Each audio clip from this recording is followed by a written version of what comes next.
Era el año 1961. El lugar, un pequeño pueblecito en las montañas cantábricas del norte de España, llamado San Sebastián de Garabandal. 300 personas vivían allí, al pie de la montaña, en unas 80 casas de piedra. Este pueblecito está totalmente aislado de los demás de la región y es muy primitivo. Las casas carecen de agua corriente y la única fuente de calor es una estufa en la cocina. Solo hay electricidad durante unas pocas horas de cada noche. Las comodidades del mundo moderno, como televisiones y coches, simplemente no existen aquí. De hecho, no hay ni un solo motor en todo el pueblo. La gente se las arregla para ganarse la vida con la ganadería, teniendo que caminar a horas hasta llegar a los pastizales en lo alto de las montañas. Toda la familia participa en el trabajo, que consiste principalmente en recoger la hierba que luego se utiliza como alimento para los animales durante los crudos meses de invierno. Aunque Garabandal es el pueblo más pobre de la región, es también el más religioso. Todos los días, una de las mujeres del pueblo va por las calles haciendo sonar una campana para recordar a los habitantes rezar por los difuntos. Todas las noches, la gente se reúne en la pequeña iglesia para rezar el rosario y las letanías de la Santísima Virgen María. Los fines de semana, el párroco de Cosío hace el difícil viaje a caballo hasta Garabandal para celebrar la Santa Misa y oír las confesiones. Este era Garabandal en 1961. Era tan solo una sencilla población cantábrica que había permanecido sin cambios durante décadas, tal vez siglos. Y era de esperar que permaneciera así para siempre. Estas 4 niñas eran tan típicas como todas las demás del pueblo y vivían felices en su montaña. Conchita González, de 12 años. Maricruz González, de 11. Jacinta González, de 12, y Mariloli Mazón, también de 12 años. Aunque 3 de ellas tienen el mismo apellido, no son parientes cercanas. Aún no había empezado a anochecer la tarde del 18 de junio de 1961, cuando las 3 niñas decidieron divertirse un poco cogiendo manzanas del árbol del maestro de la escuela en las afueras del pueblo. Con alegres risas cogieron las manzanas y se refugiaron en el camino rocoso que conduce a una pequeña arboleda de pinos en una colina cercana que mira hacia el pueblo. De repente, mientras se deleitaban comiendo las manzanas, oyeron un sonido como de trueno.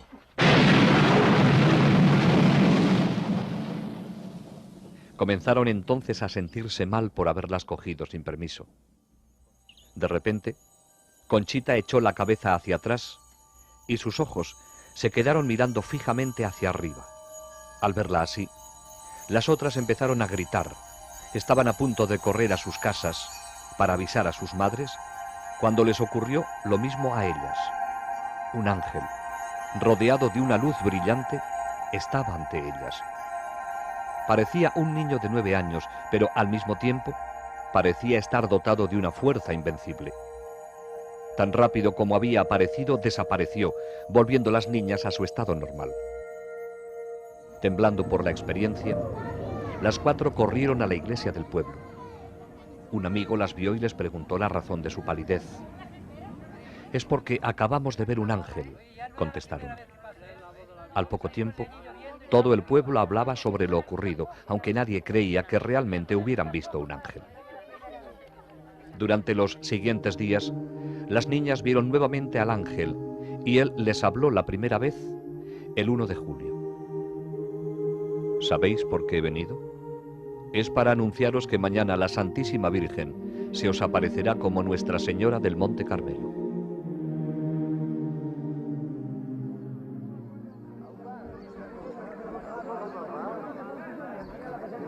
Para entonces, la noticia de las apariciones se había extendido a los distritos vecinos y el día 2 de julio una gran multitud esperaba la aparición de la Virgen María.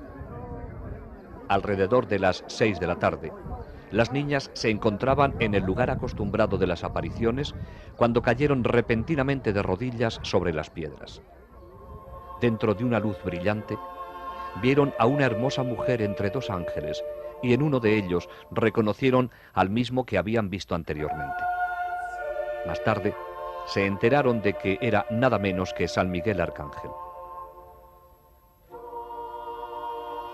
Arriba y hacia la derecha, vieron un gran ojo dentro de un triángulo que las niñas llamaron el Ojo de Dios. Las niñas hablaron con su visión sin el menor temor.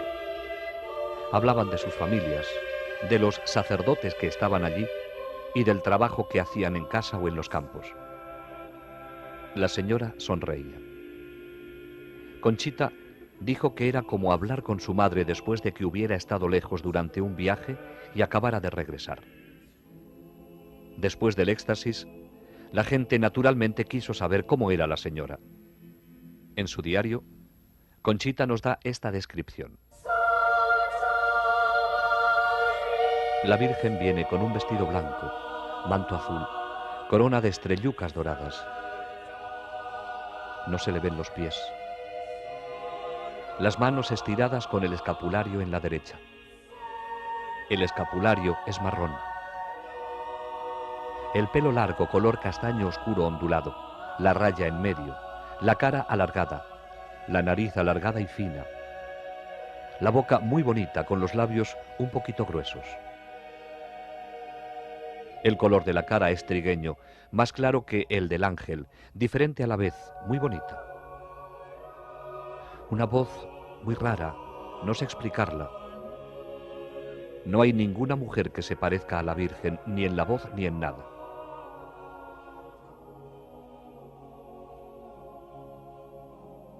Pero existía un propósito detrás de estas apariciones de la Santísima Virgen.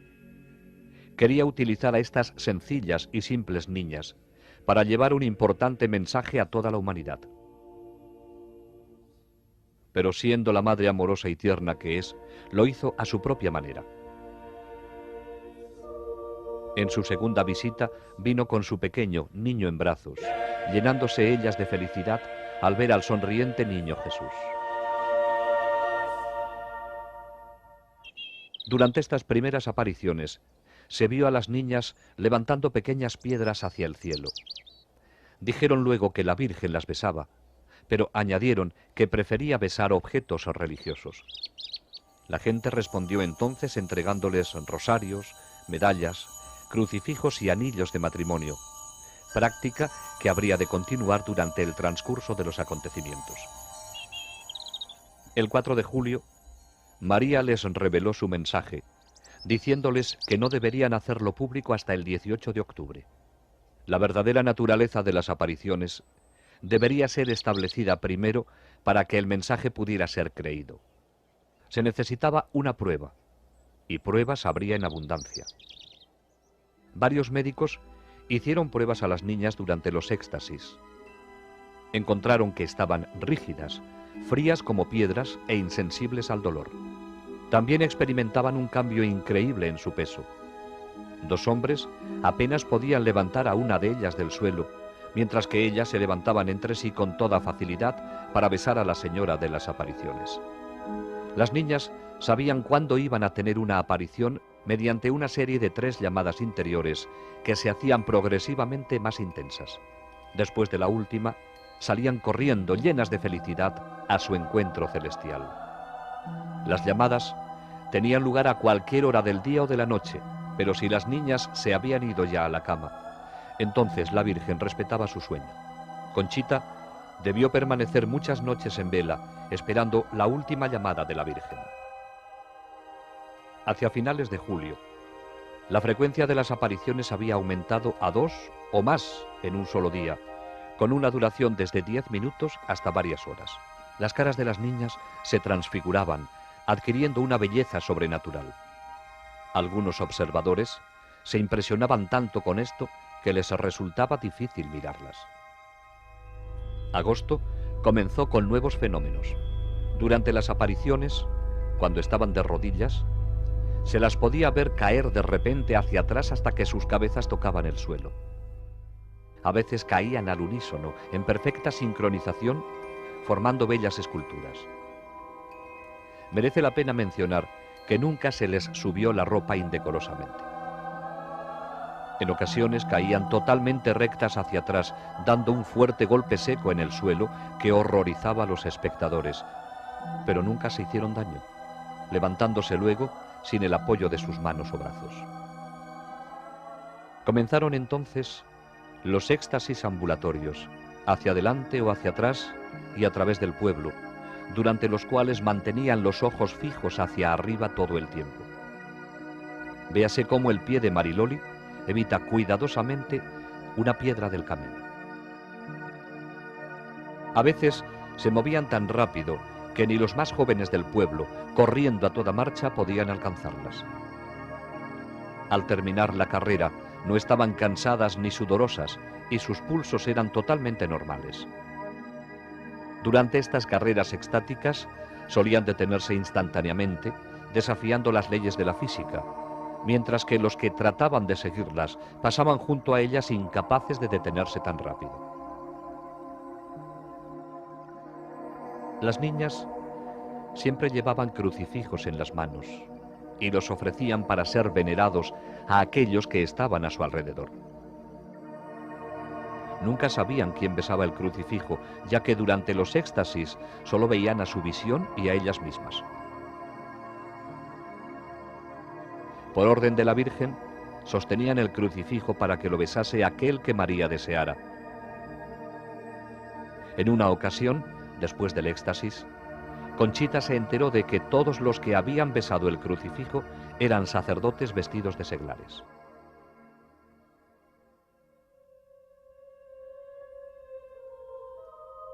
Entre los muchos sacerdotes que subieron a Garabandal a estudiar los acontecimientos había un sacerdote jesuita, el padre Luis Andreu. Era un joven brillante profesor de teología con la reputación de ser también un santo. El padre Andreu estuvo muy escéptico durante su primera visita, pero después de estudiar muy de cerca a las niñas en éxtasis, se dio cuenta de que algo muy serio estaba ocurriendo allí. El 8 de agosto de 1961, el padre Andreu hizo otra visita al pueblo. Esa noche estaba entre la multitud de gente en Los Pinos, donde las visiones tenían lugar frecuentemente. De repente, su cara se puso tensa. Gruesas gotas de sudor se formaron sobre su frente y exclamó: ¡Milagro! ¡Milagro! ¡Milagro! ¡Milagro! A la mañana siguiente, en el camino a casa con unos amigos, dijo: «¿Qué regalo me ha dado la Virgen? Qué afortunados somos de tener una madre como ella en el cielo. Este es el día más feliz de mi vida». Profirió entonces un leve sonido como de tos e inclinó la cabeza. El padre Andreu había muerto. Durante una visión posterior, la Santísima Virgen dijo a las niñas que el 8 de agosto el padre Andreu no solo la había visto a ella, sino también a una visión de lo que será el gran milagro.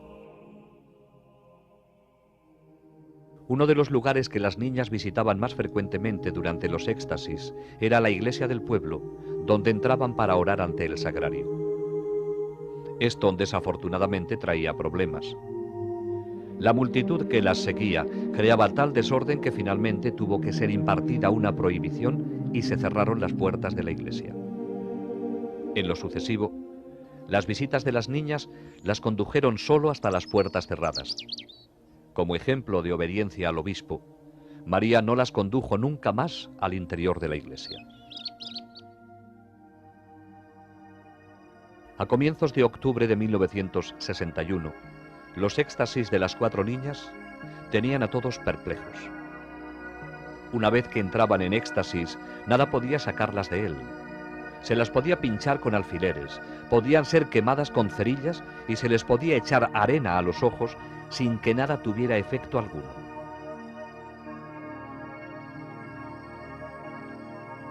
Las poderosas luces de las cámaras, disparadas a corta distancia, no las hacían parpadear. En sus marchas hacia adelante y hacia atrás, se movían con precisión y velocidad, sin siquiera mirar hacia dónde iban. Eran especialmente impresionantes sus descensos nocturnos hacia atrás desde los pinos hasta el pueblo a velocidades increíbles.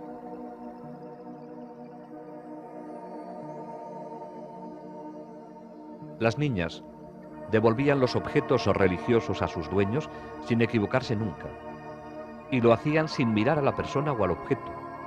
Estos objetos eran generalmente apilados sobre una mesa en casa de una de ellas, cuando no estaban allí. En ocasiones, los rosarios y las medallas con cadena se enredaban. Pero esto no era problema. La niña en éxtasis cogía los objetos de la mesa y los levantaba hacia la aparición, separándolos luego con toda facilidad en sus manos. Entonces tomaba el objeto recién besado por María y con los ojos fijos en la visión todo el tiempo, pasaba a través de la multitud hasta encontrar a su dueño.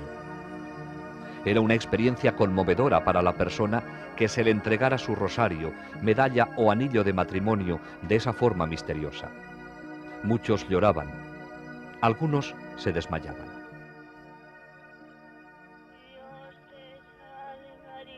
Durante los éxtasis, las niñas lloraban como nunca lo habían hecho antes.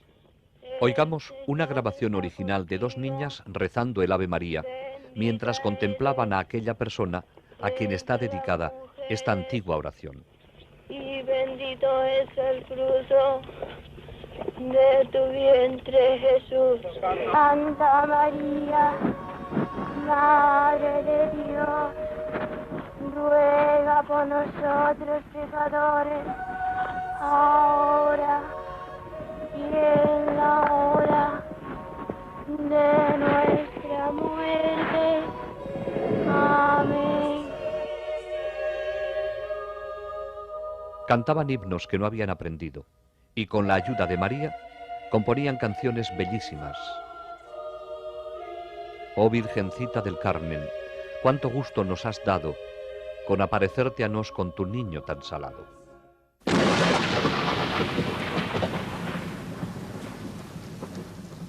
Finalmente llegó el 18 de octubre, el día en que las niñas habrían de anunciar el tan esperado mensaje de la Santísima Virgen.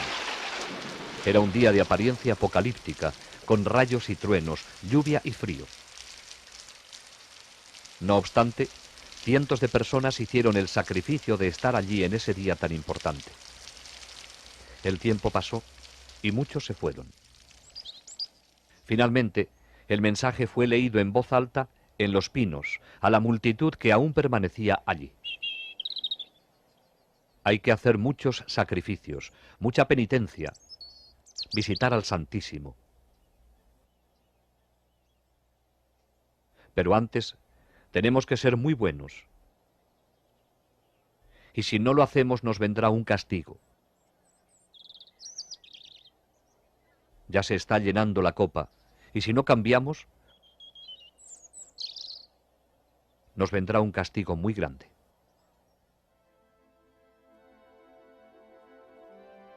Muchos se alejaron decepcionados, habiendo esperado algo más.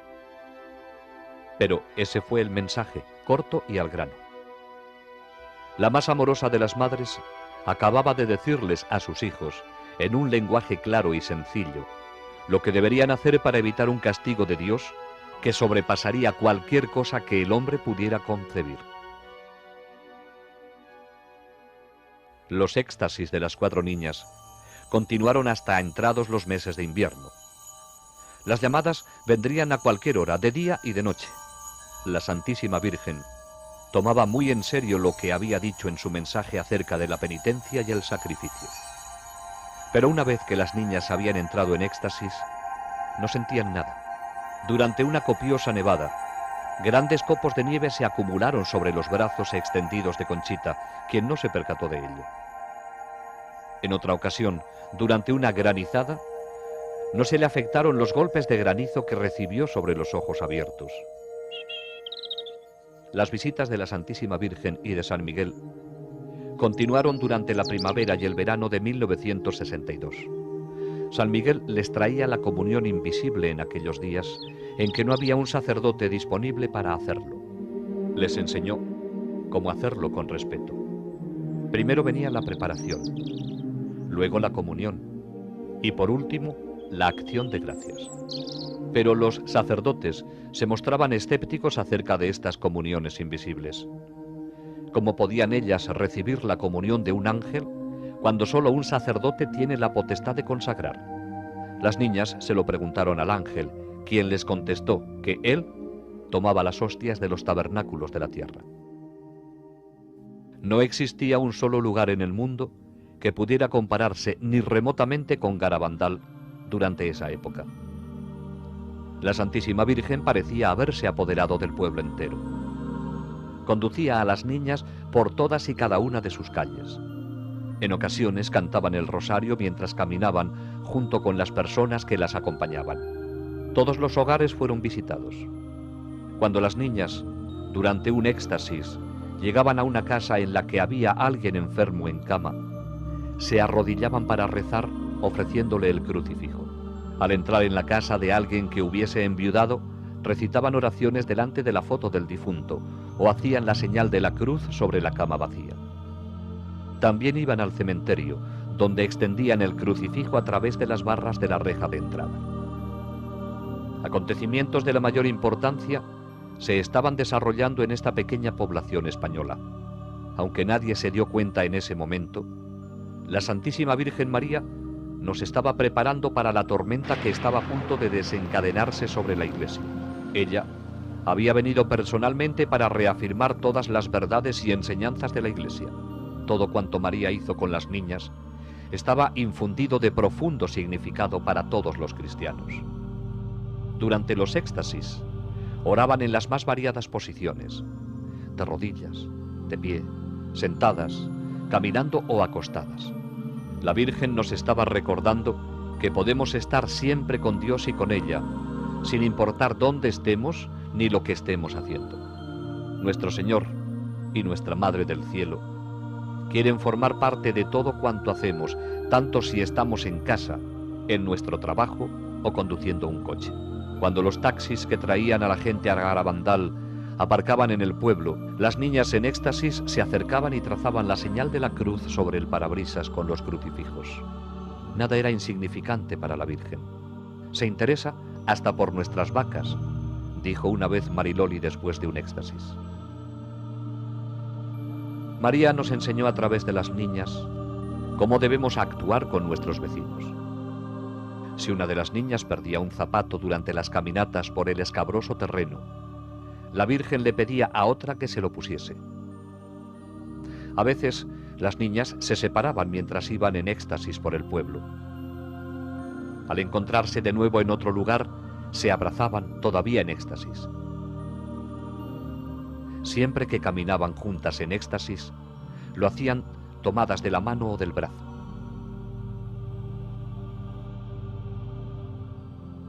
¿Y quién era esta señora de luz, actuando tan poderosamente en la pequeña población de Garabandal? Aquellos que nunca lo entendieron claramente han debido tan solo fijar su mirada en la figura sobre la cruz que ella les ordenaba ofrecer a los presentes. Ella era la Madre de Cristo con un solo deseo: llevarnos a todos hacia su Hijo Jesús, el Salvador de la humanidad. ¿Es María la madre solo de los católicos? En una ocasión, un protestante se acercó a Conchita. Quería saber si podría besar el crucifijo la próxima vez que ella lo ofreciera para ser venerado durante un éxtasis. Conchita, que había sido educada en un ambiente totalmente católico, se lo preguntó con preocupación a la Virgen durante la siguiente aparición. María dirigió su mirada al hombre y dijo: «Él es mi hijo también». Y actuando a través de la niña, hizo llevar el crucifijo a los labios del protestante. Ante todo esto, las niñas debieron sentir que estaban en la antesala del cielo, pero no habría de ser así. Ellas, como todos los demás, tenían todavía sus vidas por vivir en un mundo real y difícil, cada vez peor con cada día que pasa. El 19 y 20 de junio de 1962 fueron 2 días que difícilmente podrán ser olvidados en los anales de Garabandal. Durante un éxtasis se oyó gritar de terror a las niñas. Se había levantado el velo, permitiéndoseles dar una mirada a los acontecimientos del futuro. Vieron confusión por todas partes y a la Iglesia perseguida en un mundo dominado por el comunismo. En el momento en que las cosas eran peores, se les dijo que Dios enviará un aviso sobrenatural que será sentido por todas las personas de la tierra. Entonces, a pesar de hallarse en la presencia de la Santísima Virgen, se sintieron sobrecogidas de terror al ver escenas del futuro castigo que será enviado por Dios si el mundo no cambia después del aviso y el milagro. A pesar de que, a petición de la Santísima Virgen, las personas que estaban allí, casi todo el pueblo, habían permanecido a alguna distancia de las niñas, se sintieron tan sobrecogidos por los gritos y las expresiones de las niñas que al día siguiente el pueblo entero confesó y comulgó.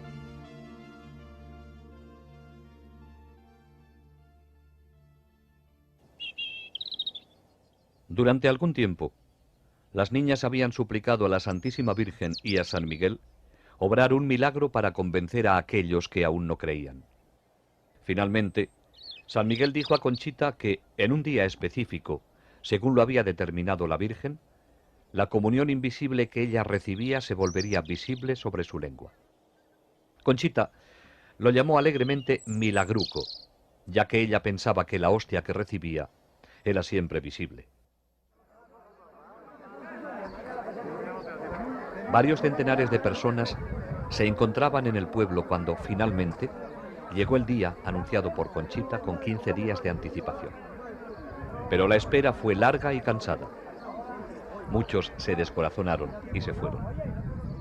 Entonces, alrededor de la 1:30 de la madrugada del 19 de julio, Conchita salió de su casa en éxtasis, dio la vuelta a la esquina y, con la multitud apretándose contra ella, cayó de rodillas en una calle vecina.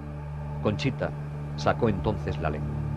Aquellos que estaban a poca distancia de ella afirman que estaba vacía. De repente, más rápido de lo que puede detectar el ojo humano, una hostia blanca y brillante se materializó sobre la lengua de la niña. Un hombre de negocios de Barcelona, con una cámara de cine prestada y sin más iluminación que la que le prestaba una linterna de pilas, rodó algunas escenas mostrando la hostia sobre su lengua. Era este un milagro anunciado con anterioridad y registrado en una película que servía de prueba de la autenticidad de los acontecimientos de Garabandal. En octubre de 1962, a 1400 kilómetros de Garabandal, comenzaba a desarrollarse otro suceso de profundas repercusiones dentro de la Iglesia, sin precedente en tiempos modernos. El Papa Juan XXIII había dado comienzo al Concilio Vaticano II. Surgió entonces la pregunta natural: ¿existía alguna relación entre este acontecimiento eclesiástico monumental y los maravillosos hechos que estaban ocurriendo en un pueblecito del norte de España? La respuesta es un contundente sí, aunque el completo significado de esta relación solo podrá ser comprendido en el futuro. Durante un éxtasis se oyó a Conchita repetir las palabras de la Virgen: el concilio será el más grande de todos, será un éxito. A lo que respondió Conchita: qué bien, así te conocerán mejor y estarás más contenta. Hacia enero de 1963, Mariloli, Jacinta y Maricruz habían cesado de tener apariciones. Solo Conchita continuaba teniéndolas, aunque eran cada vez menos frecuentes. Sin embargo, por esta época, Conchita y Mariloli comenzaron a tener locuciones internas. Una locución es una voz interior que no va acompañada de una visión externa. En 1947, Joe Lo Mangino Perdió el sentido de la vista y el olfato en un absurdo accidente que le cercenó los nervios olfativo y óptico. Después de un largo periodo de tiempo, logró surgir en 1961 como un exitoso hombre de negocios, aunque agotado por el exceso de trabajo. Su médico le sugirió que se tomara unas vacaciones en Europa. Así que salió de casa en Lindenhurst, Nueva York, para visitar a su tío en el sur de Italia. Joey no era muy religioso en aquel entonces, y solo gracias a la insistencia de su tío accedió a hacer un largo viaje en coche hasta San Giovanni Rotondo, donde vivía Padre Pío. Este fraile franciscano, con las llagas de Cristo en sus manos, pies y en el costado, era considerado como un santo viviente. Joey no había previsto ningún encuentro personal con él. Sin embargo, al terminar la misa, se encontró en una habitación con otras personas esperando la bendición del Padre cuando pasara por allí. Al entrar el Padre Pío en la habitación, Joey se arrodilló para recibir su bendición. De repente, oí a la gente arrodillarse sin saber lo que pasaba. Padre Pío colocó sus brazos sobre mí y me besó en la frente. Me dijo: Joey, estoy muy contento de verte. Mi tío me dijo luego que era Padre Pío quien me había abrazado. Yo no sabía qué decir, porque nadie sabía que yo iría allí a verle, ni siquiera yo mismo. Joey quedó profundamente impresionado y 2 años más tarde regresó a San Giovanni. Esta vez decidió confesarse con Padre Pío. Fui al confesionario en que estaba el Padre Pío y me arrodillé en el reclinatorio con el Padre Pío sentado frente a mí. Me tomó la mano, así. Yo estaba asombrado pensando en los confesionarios americanos con paneles. Entonces, estando de rodillas, con mis manos entre las del Padre Pío, me dijo en italiano: Joey, confiésate. Y para ser franco, estaba entristecido porque no estaba llevando una vida adecuada. Me quedé atónito. No supe qué decir.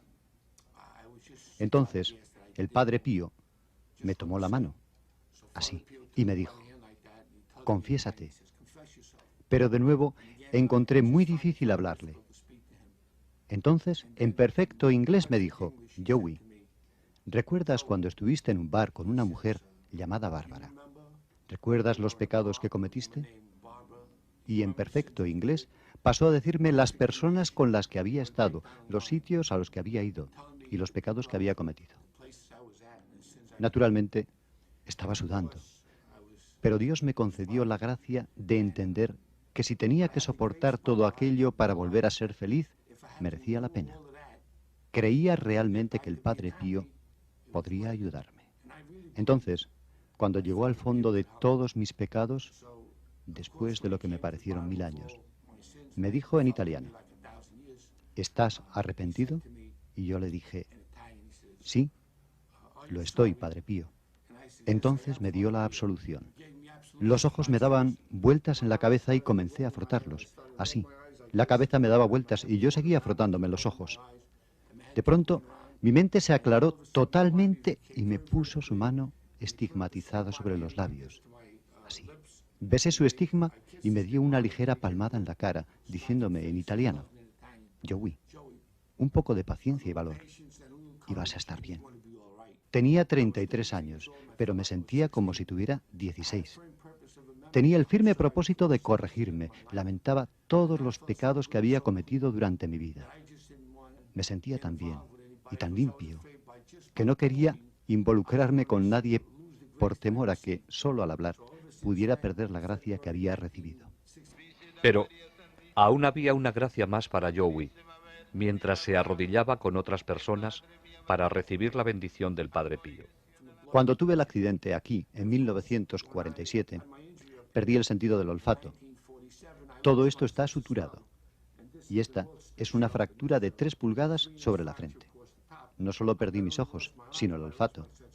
Cuando me arrodillé para recibir la bendición del Padre Pío, sentí una fragancia de rosas que provenía de la sangre de sus manos. Al percibirla me sorprendí y me eché hacia atrás contra la pared, con los brazos levantados, así. para protegerme. No sabía qué pasaba. Padre Pío bajó mi mano y me dijo en italiano: Joey, no tengas miedo. Y me tocó así, en el puente de la nariz. Mi sentido del olfato fue restablecido después de estar sin él desde el día del accidente, en junio de 1947, 16 años atrás. Joey estaba lleno de paz y felicidad y no quería abandonar San Giovanni. No obstante, su compañero de viaje le recordó que tenían el compromiso de pasar parte de sus vacaciones en un lugar llamado Garabandal. Cuando Mario me recordó que teníamos que irnos a Garabandal, le dije: Mario, ¿cómo sabemos que es verdad? A lo mejor no es una aparición verdadera. Tal vez es un truco del demonio para hacerme perder las gracias que acabo de recibir. Preguntémosle a Padre Pío. Entonces él dijo: ok. Siempre habíamos tenido una magnífica acogida por parte de los religiosos con los que residía Padre Pío, así que fuimos donde estaban ellos y les dije: quisiera hablar con Padre Pío, ¿es posible? Y el religioso dijo: oh sí, Joey. Hicimos las maletas y volvimos más tarde, ese día, para encontrarnos con Padre Pío en el claustro. Al arrodillarme, le dije al Padre Pío: ¿es cierto que la Virgen se está apareciendo a 4 niñas en Garabandal? Y él dijo: sí. Dije entonces: Padre Pío, ¿debo ir allí? Y él dijo: sí, ¿por qué no? Y así es como ocurrió. Debido a que Padre Pío me aseguró que la Virgen se estaba apareciendo allí, dándome su autorización para ir, no tuve miedo y fui. La primera de muchas visitas de Joey Lomangino a Garabandal fue en febrero de 1963. En aquellos días, especialmente durante el invierno, una de las únicas formas de llegar al pueblo era en carreta de bueyes. No pasó mucho tiempo antes de que Joey se encontrara y conociera a las niñas a quienes la Virgen se había aparecido, quedando inmediatamente impresionado por su sencillez y sinceridad. Conchita habría de convertirse en una buena amiga. Joey se quedó también impresionado por el mensaje y sintió la necesidad de hacerlo conocer. Sin embargo, se sentía impedido por su ceguera. Me dije: ¿qué puedo hacer para hacer conocer al mundo al Padre Pío y el mensaje de Garabandal? ¿Qué puedo hacer? ¿Qué puede hacer un ciego? Nunca estuve en una obra de teatro en el colegio de lo tímido que era.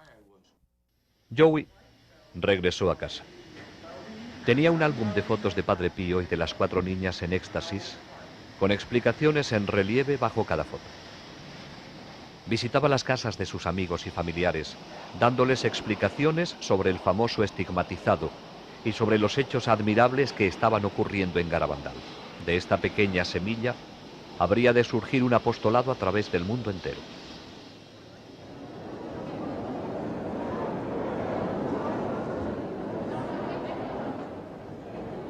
A comienzos de junio de 1963, Conchita asombró a todos con la profecía de que, después del Papa Juan XXIII, habría solo 3 papas más, y que entonces vendría el fin de los tiempos, aunque no el fin del mundo. El 19 de marzo de 1964, día de la fiesta de San José, Conchita tuvo una locución en Los Pinos durante la cual la Virgen le dijo que el día del gran milagro, Joey Lomangino recuperaría la vista para siempre. El 18 de julio de 1964, Conchita tuvo otra locución, en la cual le fue dicho que al día siguiente del gran milagro, el cuerpo del padre Luis Andreu sería encontrado incorrupto en su tumba. Enero de 1965. Comenzó para Conchita con un éxtasis de 2 horas en Los Pinos, durante el cual la Virgen le reveló la naturaleza del aviso que será enviado por Dios para purificar al mundo en anticipación al gran milagro que le seguiría. También le dijo que, debido a que el mundo no había respondido a su primer mensaje, por intercesión de San Miguel, daría un segundo y último mensaje el día 18 de junio de 1965. Miremos ahora los grandes acontecimientos profetizados en Garabandal. Primero vendrá el aviso. Será visto en el cielo y luego sentido interiormente por todos en la tierra. Nadie escapará a él. En algún momento, en un futuro no muy distante, cuando el mundo se encuentre en medio del caos, todo se suspenderá. Durante ese momento, todos verán el mal que han hecho y el bien que han dejado de hacer. Será muy doloroso. La gente preferiría morir antes que soportarlo. Pero no causará daño físico. Si alguien muriese, sería solo como resultado del shock recibido. El aviso servirá de purificación para corregir la conciencia del mundo y prepararlo para el gran milagro. El milagro tendrá lugar en los 9 Pinos. Ocurrirá un jueves a las 8:30 de la noche, entre el 8 y el 16 de marzo, abril o mayo.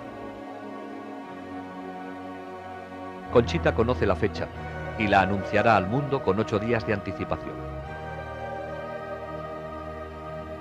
Será el día de un mártir de la Eucaristía y coincidirá con un gran acontecimiento de la Iglesia. Todos aquellos que estén en el pueblo o sus alrededores lo verán. Los enfermos que estén presentes se curarán. Los pecadores se convertirán y los incrédulos creerán. Como resultado del milagro, Rusia se convertirá. Después del milagro, quedará una señal sobrenatural visible y permanente que perdurará hasta el final de los tiempos.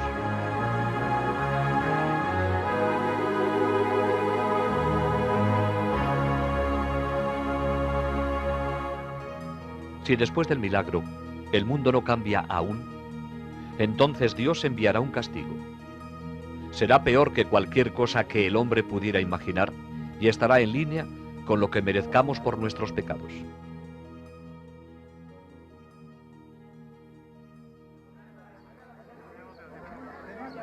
El 18 de junio de 1965, miles de personas llenaron la pequeña población de Garabandal para presenciar el éxtasis de Conchita y oír el segundo y último mensaje de la Virgen.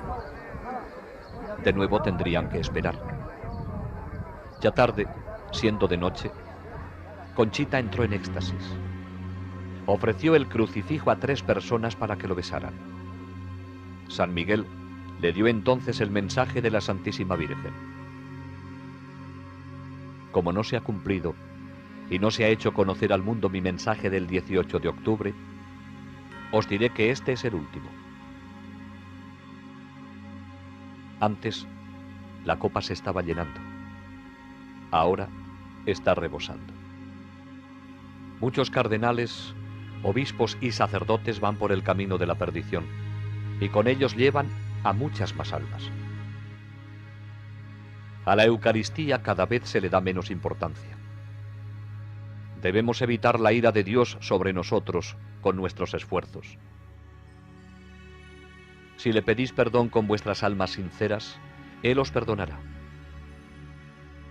Yo, vuestra madre, por intercesión del Arcángel San Miguel, os quiero decir que os enmendéis. Ya estáis en los últimos avisos. Os quiero mucho y no quiero vuestra condenación.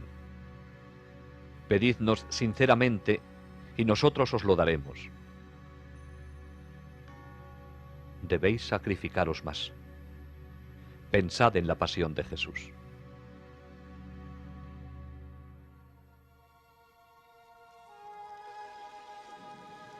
El 13 de noviembre de 1965 fue un día de alegría y tristeza a la vez para Conchita. La Virgen se apareció con el niño, pero habría de ser por última vez en Garabandal. Como ya se ha indicado, esta sería una aparición especial para besar objetos religiosos de los que Conchita tenía muchos. Después de besarlos, la Virgen dijo: a través del beso que he dado a estos objetos, mi hijo hará prodigios. Distribúyelos a otros. Háblame, Conchita. háblame de mis hijos. A todos los cobijo bajo mi manto. Esta será la última vez que me veas aquí, pero siempre estaré contigo y con todos mis hijos. Conchita, ¿por qué no vas a visitar a mi hijo al sagrario? Él te espera día y noche. Conchita le dijo, soy tan feliz cuando los veo. ¿Por qué no me llevas contigo al cielo ya? A lo cual ella respondió, ¿recuerdas lo que te dije el día de tu santo? Cuando te presentes ante Dios, tus manos deberán estar llenas de buenas obras, hechas para tus hermanos y para su gloria. En este momento, tus manos están vacías.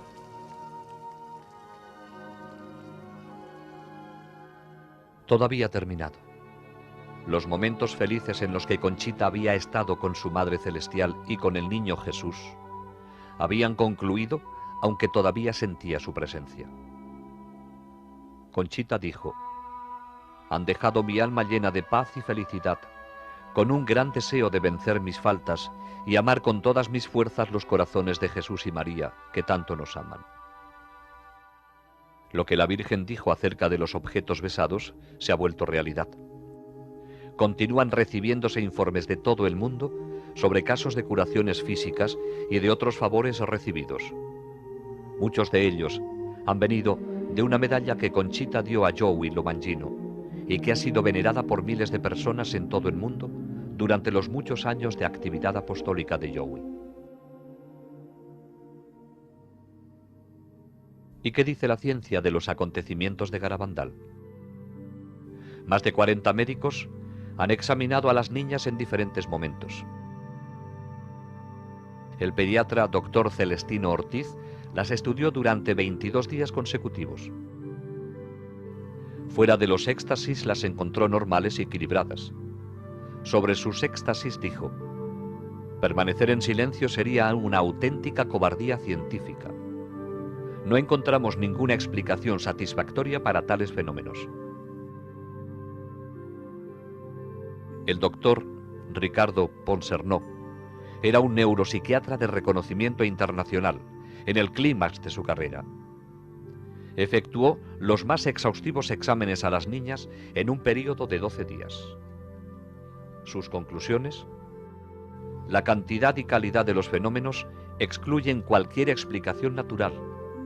Dijo, desde un punto de vista estrictamente científico, no se puede negar la posibilidad de un origen sobrenatural en todos estos fenómenos. Otro eminente psiquiatra, conectado a los acontecimientos, es el doctor Luis Morales. En 1961 tenía su propia clínica en Santander, donde el obispo le nombró jefe de la comisión creada para estudiar las apariciones. En ese momento, él no creía en el origen sobrenatural de estas. Más tarde, el mismo doctor Morales sorprendió al cambiar su opinión original. El 30 de mayo de 1983, con autorización del obispo de Santander, dio una conferencia pública en el salón de actos más grande de Santander. Durante la misma, expuso ante la multitud las razones por las cuales estaba convencido de que las apariciones de Garabandal eran dignas de crédito.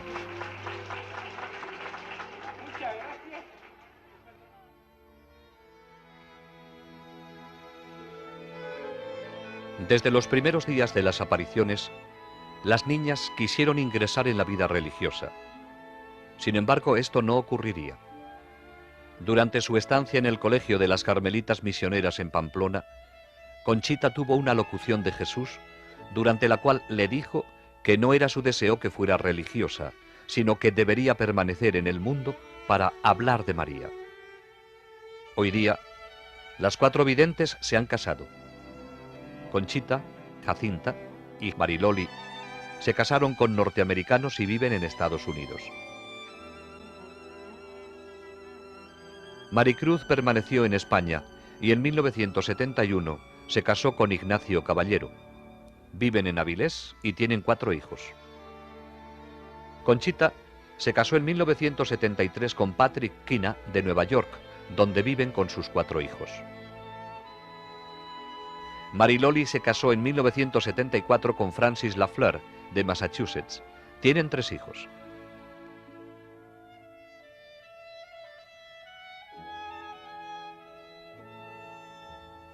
Jacinta se casó en 1976 con Jeffrey Moynihan, de la Marina de los Estados Unidos. Tienen una hija.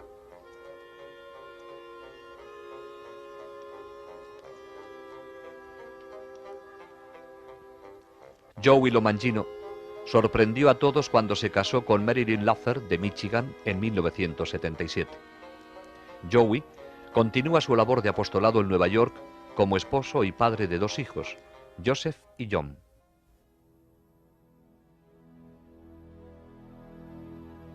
El principal propósito de la Santísima Virgen al aparecerse en Garabandal fue entregar un mensaje.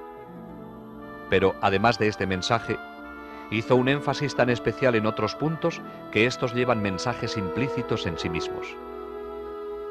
La especial importancia de la Santa Eucaristía fue resaltada con la comunión invisible que San Miguel daba a las niñas y por el milagro de la hostia visible, al igual que por las muchas visitas al Santísimo Sacramento. Se pudo observar que, durante estas visitas, las niñas nunca dieron la espalda al sagrario, incluso saliendo de la iglesia caminaban hacia atrás. Durante todo el período de acontecimientos, la Virgen urgió constantemente a rezar por los sacerdotes. La Virgen escogió aparecerse bajo la advocación de Nuestra Señora del Monte Carmelo, estrechamente ligada al escapulario marrón. Habló de su importancia y lo llevó siempre en su brazo durante las apariciones. El escapulario es un signo de consagración a Nuestra Señora bendita. Aquellos que lo lleven con fe y devoción pueden estar seguros de su maternal protección durante los terribles días en que vivimos y en el momento de la muerte. El rosario fue algo muy importante dentro de los acontecimientos de Garabandal. María no les pedía a las niñas que lo recitaran durante las apariciones, se lo ordenaba.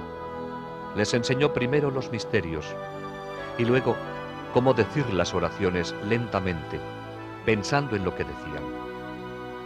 Una vez que lo aprendieron, solo las acompañaba durante el gloria. El significado de los sacramentales, como crucifijos, rosarios, medallas y anillos de matrimonio, fue subrayado por el deseo de la Virgen de besarlos, impartiendo a través de ellos gracias especiales de curación y conversión. El mensaje de Garabandal es la respuesta del cielo a la crisis de hoy. La decisión es nuestra ahora.